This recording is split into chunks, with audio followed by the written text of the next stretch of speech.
ವೀಕ್ಷಕರೇ, ತಮಟೆಯ ಶಬ್ದ, ಎತ್ತಿನ ಬಂಡಿಯ ಓಟ, ಯುವಕ ಯುವತಿಯರ ನೃತ್ಯ ಎಲ್ಲವನ್ನು ನೋಡಿದರೆ ಏನಿದು ಅಂತ ನಿಮಗೆ ಆಶ್ಚರ್ಯ ಆಗ್ಬೋದು. ಇದು ಹೂವಿನಹಡಗಲಿ, ವಿಜಯನಗರ ಜಿಲ್ಲೆ ಹೂವಿನಹಡಗಲಿ ಪಟ್ಟಣದ ಶ್ರೀಮತಿ ರುದ್ರಾಂಬ MP ಪ್ರಕಾಶ್ ಸರ್ಕಾರಿ ಪ್ರಥಮ ದರ್ಜೆ ಕಾಲೇಜಿನ ವಾರ್ಷಿಕೋತ್ಸವ ಕಾರ್ಯಕ್ರಮ ಮತ್ತು ಅಂತಿಮ ವರ್ಷದ ವಿದ್ಯಾರ್ಥಿಗಳಿಗೆ ಬೀಳ್ಕೊಡುವಂತಹ ಕಾರ್ಯಕ್ರಮ. ಈ ಒಂದು ಅಭೂತಪೂರ್ವವಾದಂತಹ ಕಾರ್ಯಕ್ರಮಕ್ಕೆ ಶಾಸಕರಾದಂತಹ ಕೃಷ್ಣ ನಾಯ್ಕರವರು ಉದ್ಘಾಟಕರಾಗಿ ಆಗಮಿಸಿದರು. ಶಾಸಕರಾದಂತಹ ಕೃಷ್ಣ ನಾಯ್ಕರವರಿಗೆ ಭವ್ಯ ಸ್ವಾಗತವಿತ್ತು. ವಿದ್ಯಾರ್ಥಿಗಳಿಂದ ರೈತರ ಹಸಿರು ಶಾಲನ್ನು ಹಾಕುವುದರ ಮೂಲಕ ಶಾಸಕರನ್ನು ಬರಮಾಡಿಕೊಳ್ಳಲಾಯಿತು. ಕಾಲೇಜ್ ಆವರಣಕ್ಕೆ ಅದ್ದೂರಿಯಾಗಿ ಸ್ವಾಗತಿಸಿಕೊಳ್ಳುವುದರ ಮೂಲಕ ಕಾಲೇಜ್ ಆವರಣಕ್ಕೆ ಬರಮಾಡಿಕೊಳ್ಳಲಾಯಿತು. ಹಸಿರು ಶಾಲನ್ನು ಹಾಕಿಕೊಂಡಂತಹ ಶಾಸಕರಾದಂತಹ ಕೃಷ್ಣ ನಾಯ್ಕರವರು ಪಕ್ಕಾ ರೈತರ ಮಗನ ಸ್ಟೈಲ್ನಲ್ಲಿ ಎಂಟ್ರಿ ಕೊಟ್ಟರು ಕಾಲೇಜ್ ಆವರಣಕ್ಕೆ.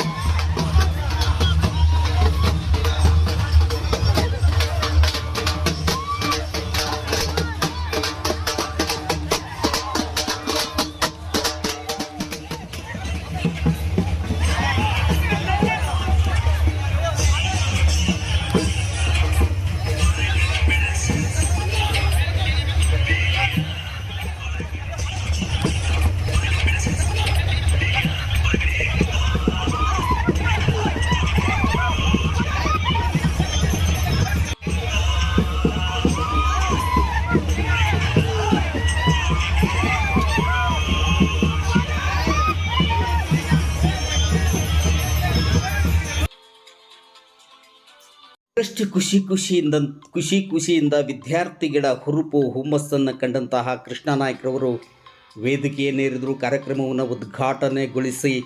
ಉದ್ಘಾಟನೆಯ ನುಡಿಯನ್ನಾಡಿದರು. ವಿದ್ಯಾರ್ಥಿಗಳಲ್ಲಿ ಒಂದು ಗುರಿ ಇರಬೇಕು, ಭವಿಷ್ಯವನ್ನು ರೂಪಿಸಿಕೊಳ್ಳುವಂತಹ ಛಲ ಇರಬೇಕು ಅಂತ. ಛಲ ಇದ್ದಾಗ, ಗುರಿ ಇದ್ದಾಗ ಮಾತ್ರ ನಾವು ಭವಿಷ್ಯವನ್ನು ರೂಪಿಸಿಕೊಳ್ಳಲಿಕ್ಕೆ ಸಾಧ್ಯ ಎನ್ನುವಂತಹ ಸಲಹೆಯನ್ನು ನೀಡಿದರು. ಶ್ರೀಮತಿ ರುದ್ರಾಂಬ MP ಪ್ರಕಾಶ್ ಸರ್ಕಾರಿ ಪ್ರಥಮ ದರ್ಜೆ ಕಾಲೇಜಿನ ವಿದ್ಯಾರ್ಥಿಗಳಲ್ಲಿ ಕಿವಿ ಮಾತನ್ನು ಹೇಳಿದರು ಕೃಷ್ಣ ನಾಯ್ಕರವರು. ಅದಕ್ಕೆ ಜೀವಂತ ಸಾಕ್ಷಿ ನಾನೇನಾದರೂ ಬಸ್ ಚಾರ್ಜ್ಗೆ ದುಡ್ಡಿಲ್ಲ, ಕಾಲೇಜಿನ ಶುಲ್ಕವನ್ನು ಭರಿಸೋದಕ್ಕೆ ದುಡ್ಡಿಲ್ಲ ಎಂದು ಕೈಕಟ್ಟಿ ಕುಳಿತಿದ್ರೆ ಇವತ್ತು ನಾನು ಇಂಜಿನಿಯರ್ ಆಗ್ತಾ ಇರಲಿಲ್ಲ, 6-7 ದೇಶಗಳನ್ನು ಸುತ್ತಾ ಇರಲಿಲ್ಲ, ಶಾಸಕನಾಗಿ ಬಂದು ನಿಮ್ಮ ಮುಂದೆ ನಿಲ್ತಾ ಇರಲಿಲ್ಲ ಎನ್ನುವಂತಹ ಒಂದು ಮಾತನ್ನು ಹೇಳುವುದರ ಮೂಲಕ ತಮ್ಮನ್ನೇ ಉದಾಹರಣೆಯಾಗಿ ಕೊಟ್ಟು ಮಾತನಾಡಿ ನಮಗೂ ಕೂಡ ಆಸೆ ಇರುತ್ತೆ. ಆದರೆ ಜೀವನದಲ್ಲಿ ಆ ಆಸೆ, ಆ ಗುರಿ ನಾವು ಮುಟ್ಬೇಕಂತಂದ್ರೆ ಯಾವ ಗುರಿ, ಯಾವ ಸಾಧನೆ ಹೇಳಿದ ತಕ್ಷಣ ಆಗೋದಿಲ್ಲ. ಮತ್ತೆ ಒಳ್ಳೆ ಗುರಿಯ ದಾರಿಯಲ್ಲಿ ಇರುತ್ತಲ್ವಾ, ಅದು ತುಂಬಾ ಕಠಿಣವಾಗಿರುತ್ತೆ.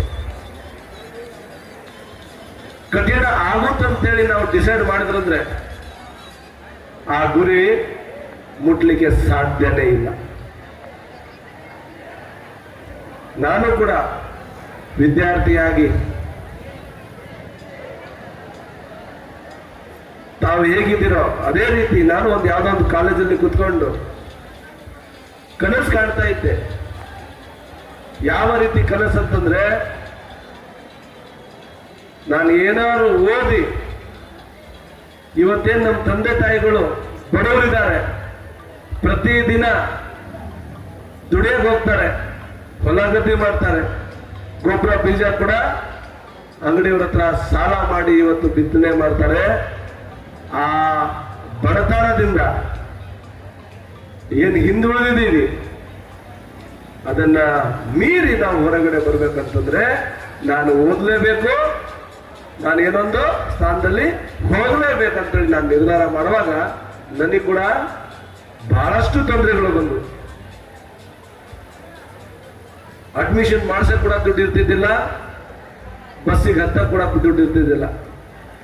ನನಗೆ ಕಷ್ಟ ಇದೆ ಅಂತೇಳಿ ನಾನೇನಾರ ತಂದೆ ತಾಯಿ ಜೊತೆನೆ ಸಣ್ಣ ಪುಟ್ಟ ಕೆಲಸ ಮಾಡ್ಕೊಂಡು ಇದ್ಬಿಡೋಣ ಅಂತೇಳಿ ನಾನು ನಿರ್ಧಾರ ಮಾಡಿದ್ರೆ ನನ್ನ ಜೀವನದಲ್ಲಿ ಇಂಜಿನಿಯರ್ ಆಗ್ತಿದ್ದಿಲ್ಲ, ದೇಶ ವಿದೇಶಗಳಲ್ಲಿ ಹೋಗ್ತಿದ್ದಿಲ್ಲ, ಇವತ್ತು ತಮ್ಮ ಮುಂದೆ ನಾನು ಶಾಸಕನಾಗಿ ನಿಲ್ತಿದ್ದಿಲ್ಲ.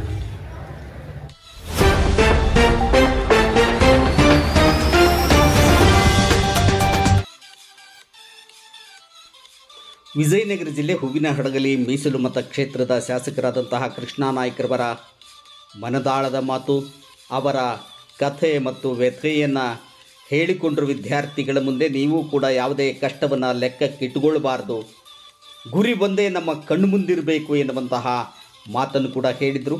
ಈ ಕಾಲೇಜಿನ ಅಭಿವೃದ್ಧಿಗಾಗಿ ನಾನು ಶ್ರಮಿಸ್ತೀನಿ, ನಿಮ್ಮ ಅಭಿವೃದ್ಧಿಯೇ ಕ್ಷೇತ್ರದ ಅಭಿವೃದ್ಧಿ, ನೀವೆಲ್ಲ ಚೆನ್ನಾಗಿ ಓದಬೇಕು, ತಂದೆ ತಾಯಿ ಎಲ್ಲ ಒಂದು ಕುಟುಂಬ ನಿರ್ವಹಣೆಯ ಜವಾಬ್ದಾರಿಯನ್ನು ಹೊತ್ತುಕೊಳ್ಬೇಕು ಎನ್ನುವಂತಹ ಸಲಹೆಯನ್ನು, ಕಿವಿಮಾತನ್ನು ಕೂಡ ಶಾಸಕರಾದಂತಹ ಕೃಷ್ಣ ನಾಯ್ಕರವರು ಹೇಳಿದರು. ಇದು ಪ್ರಸ್ತುತ ಇವತ್ತಿನ ಕಾರ್ಯಕ್ರಮದ ಸಂಭ್ರಮ, ಸಡಗರ, ಒಂದು ರೀತಿ ಹುರುಪು, ಹುಮ್ಮಸ್ಸು ಇದೆಲ್ಲವನ್ನು ಕಂಡು ಇವತ್ತು ಕಣ್ಣಾಲೆಗಳು ತೇವಗೊಂಡಿರಬಹುದು. ಎಲ್ಲೋ ಸ್ವರ್ಗದಲ್ಲಿ ನಿಂತು ಈ ಆಸೆಗಳನ್ನು, ಈ ಒಂದು ನಿರೀಕ್ಷೆಯ ಕನಸನ್ನು ಹೊತ್ತಂತಹ ಹಿರಿಯ ಜೀವಿಗಳು ಏನು ನಾವು ಹೂವಿನಡಗಲಿ ಕ್ಷೇತ್ರದ ಅಭಿವೃದ್ಧಿ ಹರಿಕಾರರು, ಸಾಂಸ್ಕೃತಿಕ ರಾಯಭಾರಿಗಳು, ಹಂಪಿ ಉತ್ಸವದ ರೂವಾರಿಗಳು ಅಂತ ಏನೆಲ್ಲ ಹೆಮ್ಮೆಯಿಂದ ಕರೀತಾ ಇರ್ತೀವಿ, ಆ MP ಪ್ರಕಾಶ್ ದಂಪತಿಗಳು ಇವತ್ತು ನೋಡಿ ಹರಿಸ್ತಾ ಇದ್ದಾರೆ ಎಲ್ಲ ವಿದ್ಯಾರ್ಥಿಗಳನ್ನು. ಆವತ್ತು 2006-7 ಇಸ್ವಿಯಲ್ಲಿ ಇಂತಹ ಒಂದು ಕನಸು MP ಪ್ರಕಾಶರಲ್ಲಿ ಚಿಗುರೊಡೆಯದಿದ್ದರೆ ಅತ್ತ ಹಳ್ಳಿಯೂ ಅಲ್ಲದ ಸಿಟಿಯೂ ಅಲ್ಲದಂತಹ ಹೂವಿನಹಡಗಲಿ ಹೇಗೆ ಇಲ್ಲಿ ವಿದ್ಯಾರ್ಥಿಗಳು, ಬಡ ವಿದ್ಯಾರ್ಥಿಗಳು, ರೈತರ ಮಕ್ಕಳು ಪದವಿಯನ್ನು ಪಡೆದುಕೊಳ್ಬೇಕು, ಡಿಗ್ರಿಯನ್ನು ಪಡೆದುಕೊಳ್ಬೇಕು, ಪದವಿ ಕಾಲೇಜುಗಳಿಲ್ಲ ಅಂತ ಚಿಂತನೆ ಮಾಡಿ ಸರ್ಕಾರ ಮಟ್ಟದಲ್ಲಿ ಕಾಲೇಜನ್ನು, ಒಂದು ಪದವಿ ಕಾಲೇಜನ್ನು ಮಂಜೂರು ಮಾಡಿಸಿಕೊಳ್ತಾರೆ. ಅದಕ್ಕೆ ಭೂಮಿ ಅವಶ್ಯಕತೆ ಇರುತ್ತೆ. ಕಟ್ಟಡ ನಿರ್ಮಾಣಕ್ಕೆ ಭೂದಾನವನ್ನು ಮಾಡಿದಂತಹ ಮಹಾನುಭವರು MP ಪ್ರಕಾಶ್ ಮತ್ತು MP ರವೀಂದ್ರವರು. ಭೂದಾನ ಮಾಡಿದ್ದಕ್ಕಾಗಿಯೇ ಹಡಗಲಿಯಲ್ಲಿ ಪದವಿ ಕಾಲೇಜ್, ಪ್ರಥಮ ದರ್ಜೆ ಕಾಲೇಜ್ ತಲೆ ಎತ್ತುತ್ತೆ. ಭೂದಾನಿಗಳ ಹೆಸರನ್ನಿಡ್ತಾರೆ ಕಾಲೇಜಿಗೆ. ಶ್ರೀಮತಿ ರುದ್ರಾಂಬ MP ಪ್ರಕಾಶ್ ಎನ್ನುವಂತಹ ಹೆಸರು ಅಜರಾಮರ ಅಂತಲೇ ಹೇಳ್ಬೋದು. ಅಂತಹ ಒಂದು MP ಪ್ರಕಾಶರ ಕನಸು ಸಾಕಾರಗೊಂಡಿತು, ಇಂದು ಸಾರ್ಥಕವಾಯಿತು. ಆದರೆ ಹಿಂದೆ ಹಲವಾರು ಅಭಿವೃದ್ಧಿ ಚಿಂತಕರ, ಹಲವಾರು ಕನಸುಗಳನ್ನು ಹೊತ್ತಂಥವರ ಆಸೆಗಳು ಕೂಡ ಇವೆ ಅಂತ ಹೇಳ್ಬೋದು. ನಂತರ 2008ರಲ್ಲಿ ಬಂದಂತಹ ಚಂದ್ರನಾಯ್ಕರವರು ಕಾಲೇಜಿಗೆ ಅಲ್ಪ ಸೇವೆಯನ್ನು ಸಲ್ಲಿಸಿದ್ರು ಕೂಡ ಏನು 2013ರಲ್ಲಿ ಶಾಸಕರಾಗಿ ಆಯ್ಕೆಯಾಗಿ ಈ ಕ್ಷೇತ್ರದ ಶಾಸಕರಾಗುವುದರ ಮೂಲಕ ಸಚಿವರಾಗಿ ಕಾರ್ಯವನ್ನು ನಿರ್ವಹಿಸಿದಂಥ PT ಪರಮೇಶ್ವರ ನಾಯ್ಕರ ಒಂದು ಸಾರ್ಥಕತೆಯ ಸೇವೆ ಕೂಡ ಇಲ್ಲಿದೆ. MP ಶ್ರೀಮತಿ ರುದ್ರಾಂಬ MP ಪ್ರಕಾಶ್ ಪ್ರಥಮ ದರ್ಜೆ ಪದವಿ ಕಾಲೇಜ್ ಕಣ್ಣು ಮುಂದೆ ಬರುತ್ತೆ. ನೀವು ಹರಪನಹಳ್ಳಿ ರೂಟಿಗೆ ಹೋದರೆ ಏನಿದು ಕಾಲೇಜಾ, ಖಾಸಗಿ ಕಾಲೇಜಾ, ಸರ್ಕಾರಿ ಕಾಲೇಜಾ, ಏನು ಈ ರೀತಿಯಲ್ಲಿದೆ ಎನ್ನುವಂತಹ ಮಟ್ಟಕ್ಕೆ ಅದನ್ನು ಬೆಳೆಸಿದ್ದು ಒಂದು ಕ್ಷಣ ನಿಬ್ಬೆರಗಾಗಿ ಹೊಸಬರು ಅದನ್ನು ಏನು ಶ್ರೀಮತಿ MP ರುದ್ರಾಂಬ ಪ್ರಕಾಶ್ ಪದವಿ ಪ್ರಥಮ ದರ್ಜೆ ಕಾಲೇಜನ್ನು ಒಂದು ಕ್ಷಣ ನೋಡುವಂತಹ ಮಟ್ಟಕ್ಕೆ ಕಟ್ಟಡಗಳ ನಿರ್ಮಾಣದಿಂದ ರೂಪುಗೊಳಿಸಿದ್ದು ಮಾಜಿ ಸಚಿವರಾದಂತಹ PT ಪರಮೇಶ್ವರ ನಾಯ್ಕರವರು. ಯಾವುದೇ ಕಾಲೇಜ್ ಅಭಿವೃದ್ಧಿಯ ಅನುದಾನ ಬರಲಿ ಅದು ಶ್ರೀಮತಿ ರುದ್ರಾಂಬ MP ಪ್ರಕಾಶ್ ಕಾಲೇಜ್ ಕಟ್ಟಡಕ್ಕೆ ಸೀಮಿತ ಮೀಸಲು. SRMPP ಕಾಲೇಜ್ ಅದೇನ್ರಿ SRMPP ಕಾಲೇಜ್ ಅದೆಷ್ಟು ಕೊಠಡಿಗಳನ್ನು ಕಟ್ಟಿಸ್ತೀರಿ, ಅದೆಷ್ಟು ಆಡಿಟೋರಿಯಂಗಳನ್ನು ಕಟ್ಟಿಸ್ತೀರಿ, ಅದಕ್ಕೆ ಯಾವ ಕಾಂಪೌಂಡನ್ನು ಕಟ್ಟಿಸ್ತೀರಿ, ಲೈಬ್ರರಿ ಕಟ್ಟಿಸ್ತೀರಿ, ಏನಿದು ಎನ್ನುವಂತಹ ಪ್ರಶ್ನೆ ಕೂಡ ಉದ್ಭವಿಸಿದಾಗ PT ಪರಮೇಶ್ವರ್ ನಾಯ್ಕರದು ಕೂಡ ಒಂದು ಆಸೆಯಾಗಿತ್ತು.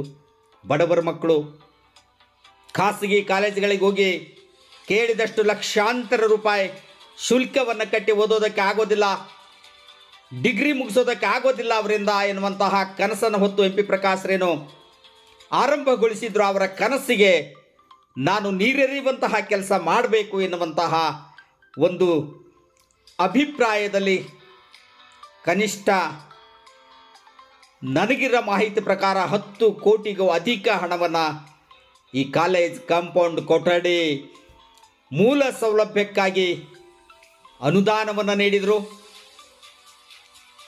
ಕಾಲೇಜಿನ ರೂಪವನ್ನೇ ಬದಲಾಯಿಸಿದರು. ಇದೆಲ್ಲದಕ್ಕಿಂತಲೂ ಒಂದು ಮುಖ್ಯವಾದ ಹೋರಾಟ, ಬಹುದೊಡ್ಡ ಸಮಸ್ಯೆ ಕೂಡ ತಲೆದೂರಿತ್ತು. ಕಾಲೇಜ್ ಮೈದಾನ, ಕಾಲೇಜ್ ಕೊಠಡಿಗಳ ಮುಂದೆ ಸಿಂಗಟಾಲು ರೈತ ನೀರಾವರಿ ಯೋಜನೆಯ ಒಂದು ಕಾಲುವೆ, ರೈತರ ಹೊಲಕ್ಕೆ ಹೋಗುವಂತಹ ಕಾಲುವೆ ನಿರ್ಮಾಣಗೊಂಡಿತ್ತು. ಅದನ್ನು ಸ್ಥಳಾಂತರಿಸುವಂತಹ ಒಂದು ಹೋರಾಟ PT ಪರಮೇಶ್ವರ್ ನಾಯ್ಕರವರಿಂದ ಮಾತ್ರ ಸಾಧ್ಯ ಎನ್ನುವಂತಹದ್ದು ಇವತ್ತಿಗೂ ಕೂಡ ಸ್ಮರಣೆ ಮಾಡಿಕೊಳ್ಳುವಂತಹದ್ದು. ಎಲ್ಲ ಮಹನೀಯರನ್ನು ಈ ಎಲ್ಲ ಕಾಲೇಜ್ ಆರಂಭದ ದಿನದಲ್ಲಿ ಮುತಾಲಿಬ್ ಎನ್ನುವಂತಹ ಒಬ್ಬ ಪ್ರಾಚಾರ್ಯರಿದ್ದರು. ಕೈಲೇ ವಿದ್ಯಾರ್ಥಿಗಳ ಬಡ ವಿದ್ಯಾರ್ಥಿಗಳ ಶುಲ್ಕವನ್ನು ಭರಿಸಿ ಅಡ್ಮಿಷನ್ ಮಾಡಿಕೊಂಡ್ರು, ವಿದ್ಯಾರ್ಥಿಗಳ ಸಂಖ್ಯೆಯನ್ನು ಹೆಚ್ಚಿಸಿದರು. ಇದೆಲ್ಲದರ ಪರಿಣಾಮವಾಗಿ ಇವತ್ತು ಕಾಲೇಜ್ ಅದ್ಭುತವಾಗಿ ತಲೆ ಎತ್ತಿ ನಿಂತಿದೆ. ಕೃಷ್ಣಾ ನಾಯ್ಕರು ಗೆದ್ದ 6 ತಿಂಗಳಲ್ಲಿ ಕನಿಷ್ಠ 4 ಕೋಟಿ ರೂಪಾಯಿ ಅನುದಾನವನ್ನು ನೀಡುವುದರ ಮೂಲಕ SRMPP ಕಾಲೇಜಿನ ಬಹುತೇಕ ಅಭಿವೃದ್ಧಿಗೂ ಕೂಡ ಕೈಗೊಂಡಿದ್ದಾರೆ.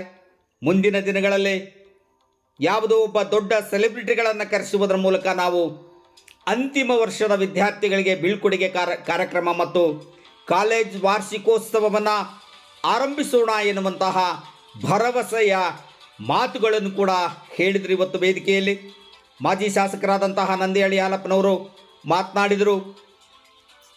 ಕಾಲೇಜ್ ಆಡಳಿತ ಮಂಡಳಿ ಸದಸ್ಯರಾದಂತಹ ಹೊಳಗುಂದಿ ಭದ್ರಗೌಡರವರು, HD ಜಗ್ಗಿನ್ರವರು ಸೇರಿದಂತೆ ಪ್ರಾಚಾರ್ಯರಾದಂತಹ ಎಂ ವಿಜಯಕುಮಾರ್ ಹೇಮಪ್ಪ ಕೂಡ ಉಪಸ್ಥಿತರಿದ್ದರು. ಇವತ್ತು ವಿದ್ಯಾರ್ಥಿಗಳಿಂದ ಸಾಂಸ್ಕೃತಿಕ ಕಾರ್ಯಕ್ರಮಗಳು ಕೂಡ ಜರುಗಿದವು. ಪುನೀತ್ ದೊಡ್ಡಮನೆ ಸೇರಿದಂತೆ ಎಲ್ಲ ಒಂದು ಸಿಬ್ಬಂದಿ ವರ್ಗ, ಉಪನ್ಯಾಸಕರು, ವಿದ್ಯಾರ್ಥಿಗಳು ಎಲ್ಲರೂ ಕೂಡ ಇವತ್ತು ಈ ಒಂದು ಯಶಸ್ವಿ ಕಾರ್ಯಕ್ರಮಕ್ಕೆ ಸಾಕ್ಷಿಯಾಗಿದ್ದರು.